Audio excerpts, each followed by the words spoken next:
जगतगुरु रामानंदाचार्य स्वामी रामभद्राचार्य महाराज के 75वें जन्मदिन की वर्षगांठ पर अमृत महोत्सव का आयोजन राम की नगरी अयोध्या में किया जा रहा है, जो 14 जनवरी को शुरू होकर 22 जनवरी तक अमृत महोत्सव के रूप में मनाया जाएगा। इसको लेकर प्रेस कॉन्फ्रेंस में जगतगुरु रामानंद आचार्य स्वामी रामभद्राचार्य महाराज के उत्तराधिकारी आचार्य रामचंद्र दास ने पूरे कार्यक्रम की विस्तार से जानकारी दी, जिसमें उन्होंने बताया कि अमृत महोत्सव का आयोजन अयोध्या स्थित भक्तमाल की बगिया में निर्मित विशाल यज्ञशाला में 108 कुंडी यज्ञ का आयोजन किया जाएगा। इसके साथ ही 1200 ब्राह्मण के सहयोग से हवन किया जाएगा। राम मंदिर के उद्घाटन के अवसर पर यज्ञ की पूरी आहुतियां होंगी। आपको बता दें कि देश के प्रसिद्ध कला साधकों द्वारा प्रतिदिन 2 चरणों में सांस्कृतिक कार्यक्रम भी प्रस्तुत किया जाएगा। वहीं दोपहर 2 से 3:30 बजे तक पहला चरण होगा और दूसरा चरण शाम 6:30 बजे से रात 8:30 बजे तक आयोजित होगा, जिसमें तमाम प्रसिद्ध गायकों द्वारा सांस्कृतिक कार्यक्रम प्रस्तुत किए जाएंगे।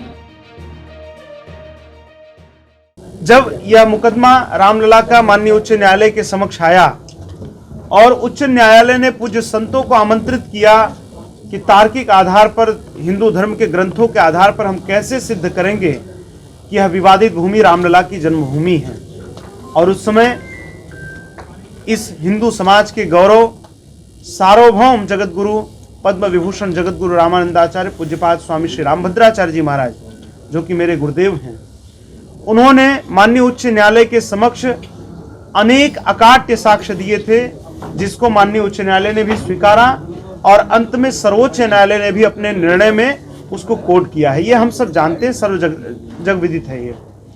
तो ये रामलला की योजना ही कह सकते हैं कि पिछले वर्ष पूज्य गुरुदेव का जब 74वां जन्मोत्सव सालासर में था, तो वहीं पर योजना बनी और अनायास हम सबके मन में प्रेरणा आई कि अगला जो उत्सव है, अमृत महोत्सव है, वो श्री अयोध्या धाम में हो। यह तिथि लगभग 1 वर्ष पूर्व तय हो चुकी थी, 14 से 22 जनवरी की, और फिर संयोग का क्रम रहा, रामलला की कृपा रही। राम जी का स्वभाव है, राम सदा सेवक रुचि राखी। राम जी अपने भक्तों की रुचि की रक्षा करते हैं। रामलला ने अपने साथ ही कि जब मैं दिव्य भव्य मंदिर में प्रवेश कर रहा हूँ, तो मेरे इस युग के जो सबसे बड़े भक्त हैं, ऐसे पूज्यपाद गुरुदेव का अमृत महोत्सव भी उन्होंने अयोध्या में मनाने की योजना बनाई, और आज अमृत महोत्सव का इतना दिव्य भव्य आयोजन हो रहा है, ये आप सब देख पा रहे हैं। यहाँ पर 1008 कुंडीय श्री हनुमान महायज्ञ हो रहा है। आप जानते हैं, हम अपने घरों में, परिवार में, अपने समाज में अनेक अनुष्ठान करते हैं, लेकिन वह कहीं ना कहीं हमारे अपने लाभ के लिए होता है, या तो धन के लाभ के लिए, या अपनी विजय के लिए, या अपनी यश कीर्ति वैभव की वृद्धि के लिए। लेकिन यह अनुष्ठान इतना निर्मल हो रहा है, इतना पावन हो रहा है गुरुदेव के सानिध्य में। इस अनुष्ठान का उद्देश्य केवल और केवल पाक अधिकृत कश्मीर की पुनः प्राप्ति है।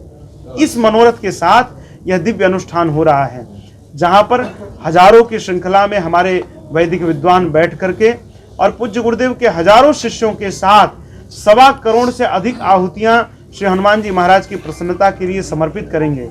गुरुदेव का ऐसा भाव है कि जब हनुमान जी महाराज बिना बीजा के लंका में जाकर जानकी जी की सुधि लेकर आ सकते हैं, तो प्रत्येक भारतवासी बिना बीजा के पाक अधिकृत कश्मीर जा सके, इसी मनोरथ के साथ यह यज्ञ हो रहा है। आप जानते हैं, पूरे रामायण काल में भगवान श्री राम ने अपने प्रत्येक कार्यों के लिए जिन्हें निमित्त बनाए, वो श्री हनुमान जी महाराज हैं। ये अयोध्या की धरा है।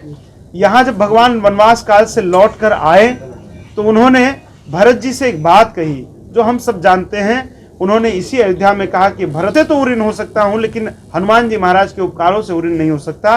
और उसी का परिणाम है कि अयोध्या जी में भगवान ने अपने से भी ऊंचा स्थान यदि किसी को दिया है, तो श्री हनुमान जी महाराज को दिया। इसलिए हनुमानगढ़ी में हनुमान जी महाराज विराजमान हैं।